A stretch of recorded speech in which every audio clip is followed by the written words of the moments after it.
Boker Tov, les amis.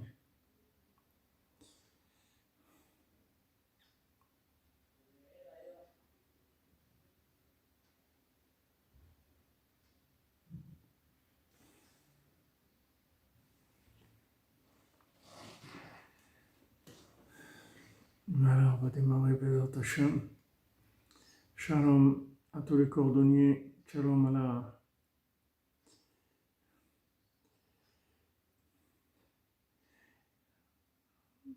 On n'a pas le choix, qu'est-ce que vous voulez, on doit avancer. On est obligé, Bezat Hashem. Hashem nous donne les forces, on avance.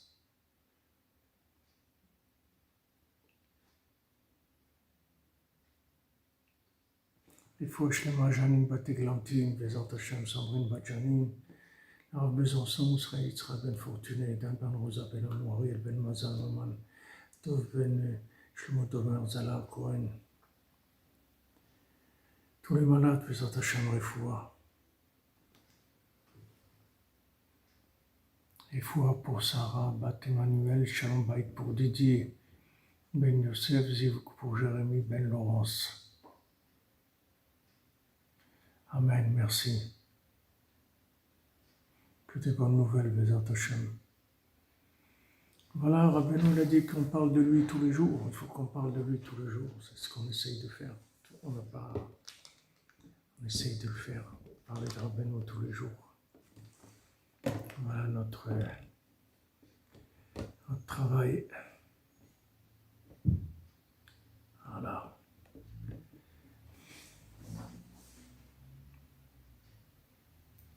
Amen, amen. Ismaël Shabbat, Rabbi Marc, vous aussi. Que des bonnes nouvelles. Rabbi Ferhak, que des bonnes nouvelles, Bezat Hashem. Shalaritz, 17 ans. Léoula Nishmato, Bezat Hashem. Amen, merci pour la bénédiction. Vous soyez tous bénis par le tzaddik, Bezat Hashem.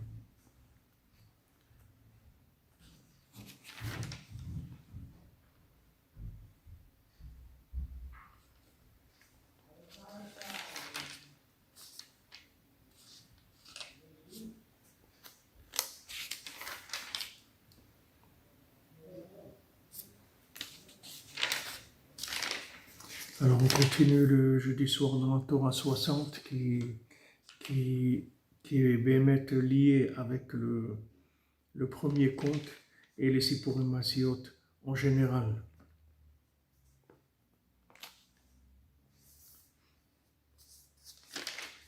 Alors juste j'essaie de retrouver où on était.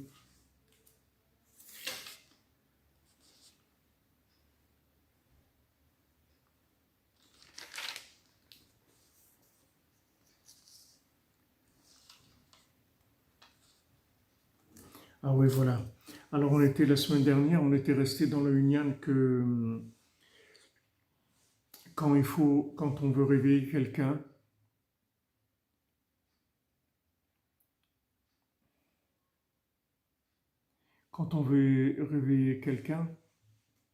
alors merci à vous aussi d'être là après une journée de jeûne. Le jeûne, c'est comme on a vu dans les Sipurim, c'est pour nous permettre de trouver la Bat Melech. Elle lui a demandé de jeûner. Donc voilà, on a jeûné pour commencer ces 3 semaines qui sont des 3 semaines où on va trouver Bezat Hashem la princesse, chacun à son niveau, Bezat Hashem, puisque maintenant le 9 Av, c'est le jour où il va naître le Mashiach, où il est né le Mashiach, où il va naître le Mashiach. Donc ça veut dire qu'on a trouvé la Bat Melech après les 3 semaines, Bezat Hashem. Alors la semaine dernière, on avait vu que quand on réveille quelqu'un de son sommeil, alors en fait, il faut le reprendre à la case départ, là où il était au moment où il s'est endormi. Parce que si maintenant on le réveille avec une autre personnalité que ce qu'il était au moment où il s'est endormi, ça ne s'appelle pas un réveil. D'accord? Ça ne peut pas s'appeler un réveil parce que le réveil, c'est uniquement si on le réveille avec lui-même. Alors, je vous avais donné des exemples. Et ils ont fait des films aussi comme ça, de gens qui se réveillent amnésiques et ils ne savent pas qui ils sont. Et on leur dit, voilà, vous êtes comme ça, vous êtes comme ci, vous êtes ça. Et bon, ils jouent le rôle de ce qu'on leur dit, mais bon, ils ne savent pas vraiment si c'est eux ou pas. Ils ne savent pas du tout. Ils savent pas du tout. Alors, pour nous, c'est la même chose. C'est-à-dire que quand maintenant on a l'éveil de la tchouva, c'est-à-dire on revient vers Hachem, on veut revenir, alors il faut qu'on revienne avec notre visage. Parce que si on revient avec un personnage qu'on nous a collé, c'est-à-dire on essaye de coller à un nouveau personnage, ça ne va pas aller. Ça va pas aller. C'est pour ça que, si vous voulez, Yitro, il représente quelque chose de très élevé dans le principe de la guéroute et de la tchouva, du retour vers Hachem. Parce que, parce que Yitro, il a fait les 70 Avodazara avant de venir vers Hachem, vers Moshe Rabbeinu. Tandis qu'Yitro, il connaissait, il connaissait tous les côtés, tout l'aspect inversé des choses.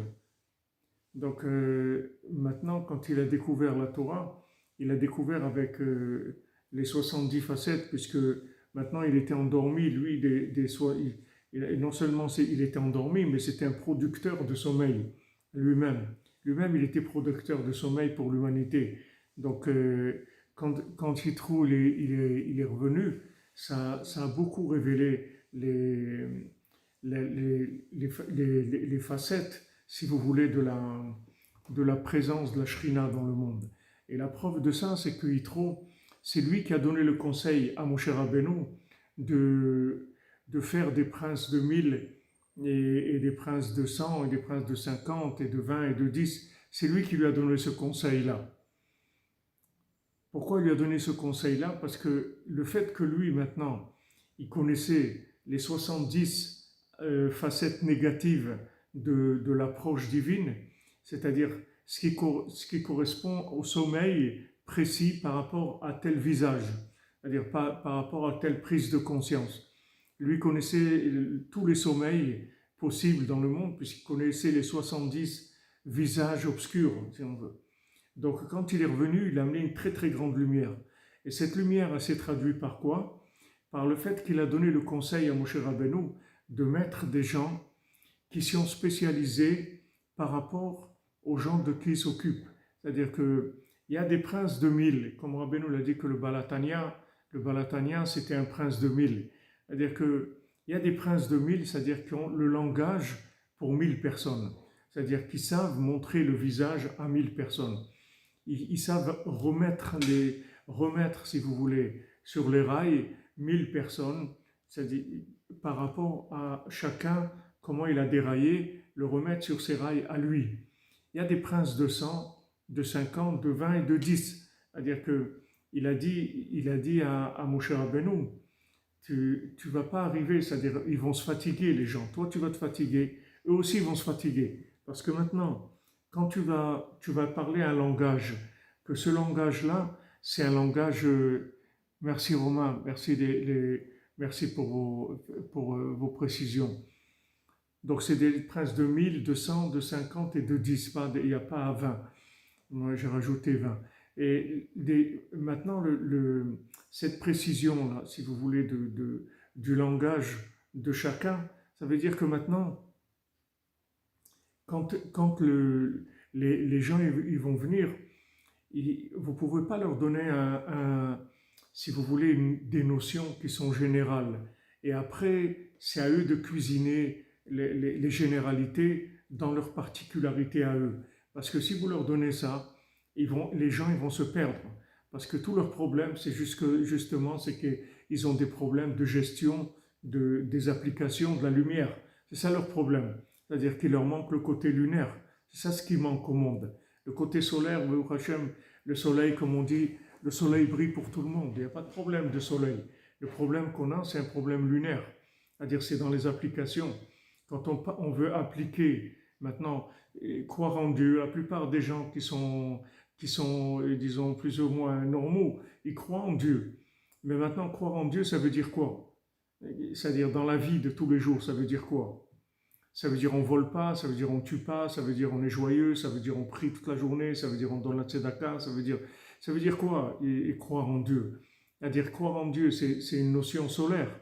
Maintenant, dans son application lunaire, il faut avoir des interprétations. Alors même quand on va vous proposer des interprétations, qui sont des interprétations lunaires, mais elles restent générales, il faut trouver en fait l'interprétation qui est adaptée à chacun précisément, à chacune précisément. C'est-à-dire il faut avoir vraiment la formule de l'individu par rapport à son âme. Sinon, c'est pas possible.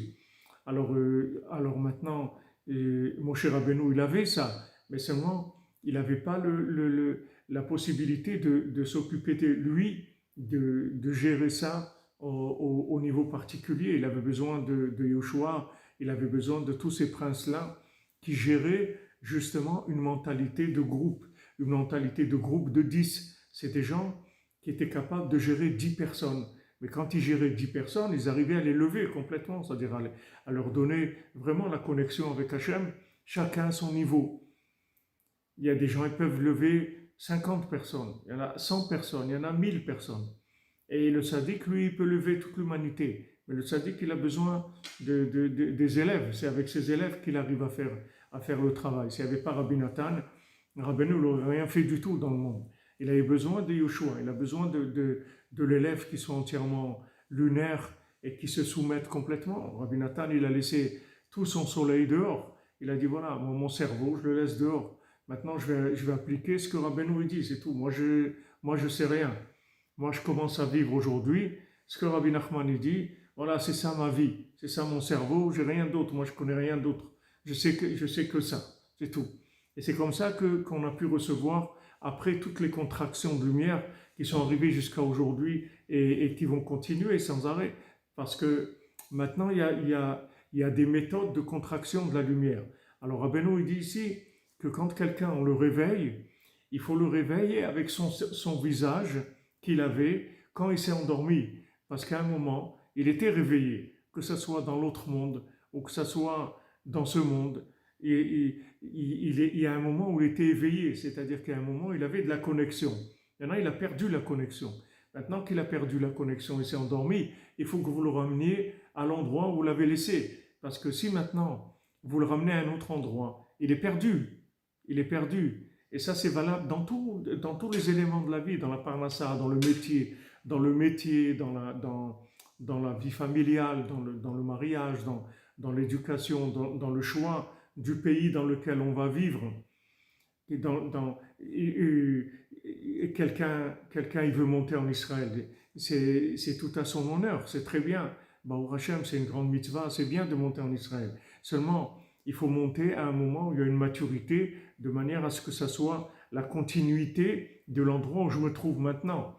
Mais si maintenant je saute dans un endroit et j'arrive dans un endroit qui n'a aucun lien avec ce que j'étais avant, ça va être extrêmement difficile parce que ça va être du clonage, ça va être de la clonerie. C'est-à-dire que je vais être obligé de jouer le jeu de ça, jouer le jeu de ça, et ça va être très très difficile. C'est-à-dire, on ne peut pas faire que des mariages de raison dans la vie. Il faut faire des mariages d'amour, on ne peut pas faire un mariage de raison. Le but, c'est le mariage d'amour, c'est pas le mariage de raison.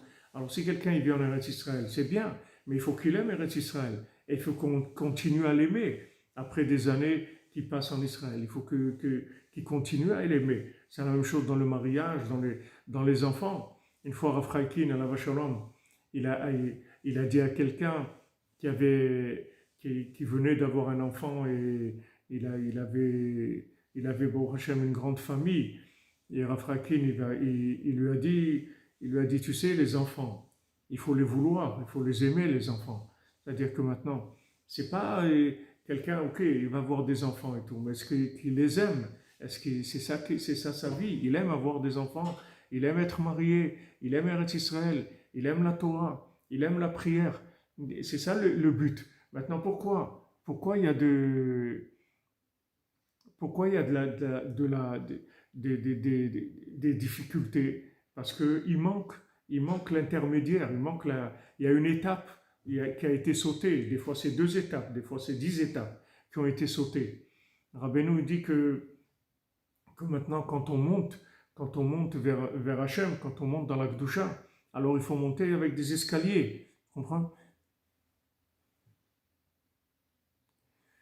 Le lunaire, c'est l'application de la vérité du solaire. La vérité, elle est solaire, elle n'est pas lunaire. Le lunaire, c'est le vécu de la vérité. Adi Rabbeinu, il dit voilà, quelqu'un il monte des escaliers, d'accord, il monte vers Hachem.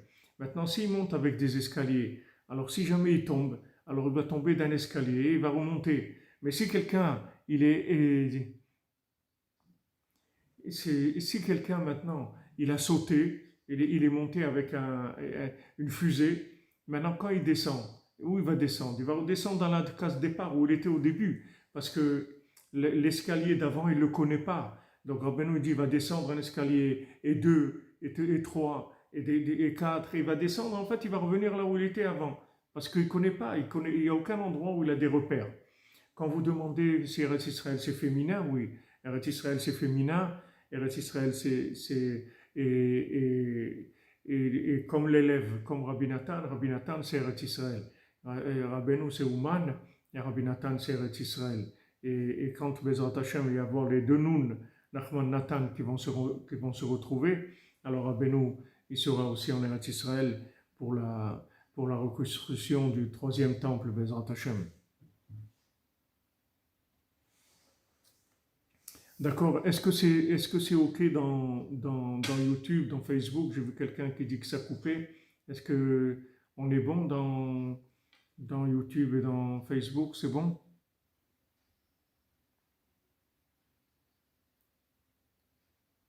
Thanks, succès. Merci beaucoup. Merci beaucoup. OK, donc c'est là où on était la semaine dernière. Shirotzim leharot lo panav. J'ai repris parce que c'est une notion qui est un petit peu difficile, vous voyez. Alors je l'ai reprise un petit peu. Quand on veut lui montrer son visage, c'est-à-dire en fait, réveiller quelqu'un, c'est avec son visage. Sinon, vous allez, c'est comme si vous montez la photo de classe. Vous savez, on en faisait c'était un événement important quand on était petit à l'école. Je ne sais pas aujourd'hui si ça existe encore. Mais le jour où on faisait la photo de la classe, c'était un super événement. Il venait le photographe avec un super appareil photo sur des pieds en bois, un gros truc avec un truc noir comme ça qu'il mettait sur sa tête derrière. Il prenait la photo bien cadrée, tout ça. Il fallait se placer bien, tout. C'était l'événement de l'année. C'était en général en fin d'année qu'on faisait ça. Attendez, il faut que je vais